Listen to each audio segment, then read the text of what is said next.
नमस्कार मंडळी, माझ्या चॅनलवर तुमच्या सगळ्यांचं खूप खूप स्वागत आहे। आज आपण एक उपवासाचा पदार्थ बघतो आहे। तुम्ही ओळखलंच असेल, आज आपण फिंगर चिप्स बनवणार आहोत। तर मी 2 बटाटे घेतलेले आहे मीडियम साइजचे, त्यांना धुवून चांगले असे मीडियम साइजचे काप करून घेतलेले आहे उभे। आता आपण याला तळणार आहोत। कढई घेतलेली आहे, कढईमध्ये तेल तापत ठेवलेलं आहे।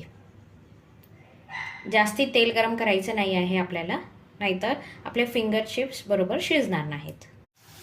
तेल गरम झालेलं आहे, त्यामध्ये मी थोडे फिंगर चिप्स टाकलेले आहेत। अगदी लो फ्लेमला आपल्याला हे फिंगर चिप्स तळून घ्यायचे आहेत। तुम्ही बघू शकता मंडळी, आपले फिंगर चिप्स तयार आहे। त्यावर मी लाल तिखट, जिरे पावडर आणि थोडं मीठ टाकलेलं आहे। अशा पद्धतीने तुम्ही पण फिंगर चिप्स करून बघा आणि कमेंट सेक्शनमध्ये नक्की कळवा फिंगर चिप्स कसे झालेले आहेत। नवीन असाल माझ्या चॅनलला सबस्क्राईब करा। अशा छान छान रेसिपीजच्यासाठी लाईक करा, शेअर करा आणि सबस्क्राईब करा आणि असंच एन्जॉय करत राहा। थँक्यू।